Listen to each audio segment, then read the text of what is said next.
যে তারেক রহমানকে খুশি করার জন্য, কিন্তু তিনি এমন একজন মানুষ তিনি তাতে খুশি হন না, বরং বিরক্ত হন। আর আমরাও সেটি করতে অভ্যস্ত হতে চাই না। বস্তা পচা হাসিনার সময়ের কালচার, যে একজনকে খুশি করার জন্য তৈলমর্দন করা, সেটা তারেক রহমান পছন্দ করেন। যিনি আজকে ঢাকা বিশ্ববিদ্যালয়ে এসেছেন তিনি ঢাকা বিশ্ববিদ্যালয়ের প্রাক্তন শিক্ষার্থী এবং এই বিশ্ববিদ্যালয়ের সাবেক ছাত্র, প্রধানমন্ত্রী হয়ে এই বিশ্ববিদ্যালয়ে এসেছেন। এটি অত্যন্ত গৌরবের বিষয়। এটা ওনার নিজের জন্য আনন্দের বিষয়। হয়তোবা উনিও স্মৃতিচারণ করছেন নিজে নিজে, এই চিরচেনা ক্যাম্পাসের কথা উনি মনে করছেন। তো আপনি নিজে ভেবে দেখেন যে যে বিশ্ববিদ্যালয়ের ছাত্র ছিলাম সেই বিশ্ববিদ্যালয়ের প্রধানমন্ত্রী হয়ে আসলে কেমন লাগতে পারে। পাশাপাশি আমাদের কাছে একটি পরম আনন্দের বিষয় এবং উদযাপনেরও বিষয় বটে, কিন্তু আমরা কোনো আড়ম্বরপূর্ণ উদযাপন করিনি, সেটা আপনি বললেন। কারণ এই ক্যাম্পাসে আমরা ফ্যাসিবাদ বিরোধী আন্দোলনে, গণতন্ত্র পুনরুদ্ধারের আন্দোলনে আমরা বহুবার নির্যাতনের শিকার হয়েছি। এই যে শিক্ষার্থীরা পিছনে দাঁড়ানো দেখেন, এরা প্রত্যেকে আমরা কোনো না কোনোভাবে ছাত্রলীগের গেস্ট রুম নির্যাতনের শিকার হয়েছি, ক্যাম্পাসে নির্যাতনের শিকার হয়েছি। ঠিক এই জায়গাটায় আমরা একাধিকবার আমরা মিছিল নিয়ে আসছিলাম, ছাত্রলীগ এখানে সশস্ত্র হামলা করেছে। ক্যাম্পাসের প্রত্যেকটা জায়গায় বহুবার আমরা হামলার শিকার হয়েছি এবং সেই আন্দোলনগুলিতে যার নির্দেশনায় আমরা রাজপথে ছিলাম তিনি হচ্ছেন আজকের প্রধানমন্ত্রী, যিনি এখানে এসেছেন। সুতরাং তার জন্য আমরা তার নির্দেশনায় আমরা জীবনের ঝুঁকি নিয়েছি এবং সেই পরম আরাধ্য ব্যক্তি উনি আজকে ঢাকা বিশ্ববিদ্যালয়ে এসেছেন, ঢাকা বিশ্ববিদ্যালয়ের একজন শিক্ষার্থী হিসেবে এবং ছাত্র সংগঠনের একজন কর্মী হিসেবে আমি নিজেও আনন্দিত। এবং আপনি দেখবেন যে উনি ইতোমধ্যে, আমরা এই দেশে অনেক সরকার প্রধান দেখেছি যে যারা রাষ্ট্রীয় আচারের কারণে সাধারণ মানুষের থেকে তাদের একটা দূরত্ব থাকে, কিন্তু 12 ফেব্রুয়ারি নির্বাচনের পরে উনি শপথ গ্রহণের পরে ওনার আচরণে উনি সাধারণেরই একজন হয়ে গিয়েছেন। শিক্ষার্থীরা বিরক্ত হয় এমন কোনো কিছু আমাদের আচরণে প্রতিফলিত হয়নি এবং আমরাও শিক্ষার্থীদের একজন, আমরাও শিক্ষার্থী এবং শিক্ষার্থীরা আপনি এখানে গুণে দেখবেন যে ছাত্র দলের পদধারী নেতাকর্মীদের চেয়ে অনেক সাধারণ শিক্ষার্থী রয়েছে যারা তারেক রহমানকে দেখার জন্য দাঁড়িয়েছিল। সুতরাং এটি একটি জনগণের সরকারের এবং জনগণের ভালোবাসায় সিক্ত প্রধানমন্ত্রীর প্রতি মানুষের আচরণের বহিঃপ্রকাশ। আমাদের যে বাংলাদেশে এত বিশ্ববিদ্যালয়, এত শিক্ষা প্রতিষ্ঠান, কিন্তু আমরা বিশ্ব র্যাঙ্কিংয়ে একদমই নেই, যেটি মানে কোনোভাবে উল্লেখ করার মতো না। এই যে গতানুগতিক যে আমাদের বিভিন্ন ধারা, এগুলি আমাদের আসলে পরিবর্তন করতে হবে। যে সাবজেক্ট ভিত্তিক, আপনি দেখবেন যে একজন পদার্থবিজ্ঞানের স্টুডেন্ট, পদার্থবিজ্ঞানে উনি অনার্স মাস্টার্স করেছেন কিন্তু বাংলা পড়ান। আবার দেখা গেছে যে বাংলায় স্নাতকোত্তর করা তিনি ইংরেজি পড়াচ্ছেন। অর্থাৎ বাংলাদেশে যে সাবজেক্ট বেসড, পলিসি বেসড আমাদের পড়ালেখাটা এরকম হচ্ছে না।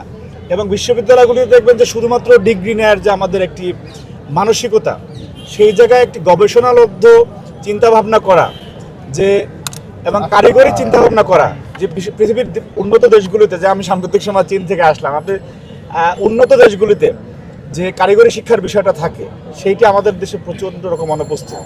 আমরা আসলে, আপনারা যত কথা বলেন, আমরা যত কথা বলি না কেন, আমাদের তো একটা জায়গা থেকে পরিবর্তন করতে হবে এবং একটা জায়গায় গিয়ে সেই সূচনাটা করতে হবে।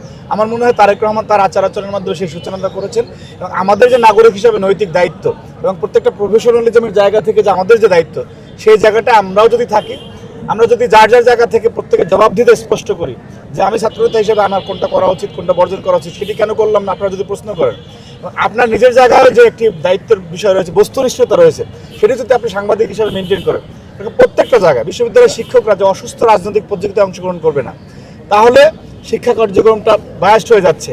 আপনি বিশ্ববিদ্যালয়ের, এবং আমরা দেখেছি হাসিনার সময় যে পুলিশে চাকরি করে কিন্তু রাজনৈতিক স্টাইলে বক্তব্য দেয়, বিশ্ববিদ্যালয়ের শিক্ষক রাজনৈতিক স্টাইলে বক্তব্য দেয়।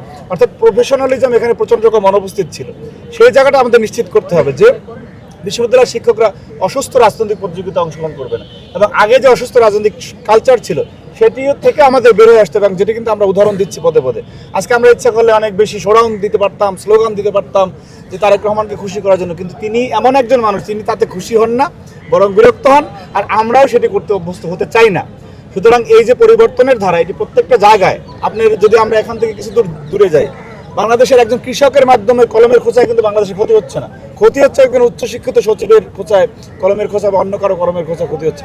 তাদেরকে, এই যে উচ্চশিক্ষিত মানুষগুলি বিপদগ্রস্ত হয়ে যাচ্ছে, পথহারা হয়ে যাচ্ছে, যার কারণে বাংলাদেশ তার গন্তব্যে পৌঁছতে পারছে না। সেই বিষয়টাও আমি আজকে প্রাসঙ্গিকতার বাইরে গিয়ে কথাটা বললাম, সেই বিষয়টাও আপনারা নিশ্চিত করবেন যে প্রত্যেকটা জায়গায় যে মানুষের টাকা কোথায় খরচ হচ্ছে, কেন খরচ হচ্ছে, কী কারণে খরচ হচ্ছে, সেটার জবাবদিহিতা যখন জায়গায় থাকবে, এবং তাহলে আমরা এগিয়ে যাবো। যেমন 2 দিন আগে আপনার কৃষিবিদ ইনস্টিটিউশনে তারেক রহমানের একটি প্রোগ্রাম ছিল, আপনারা জানেন।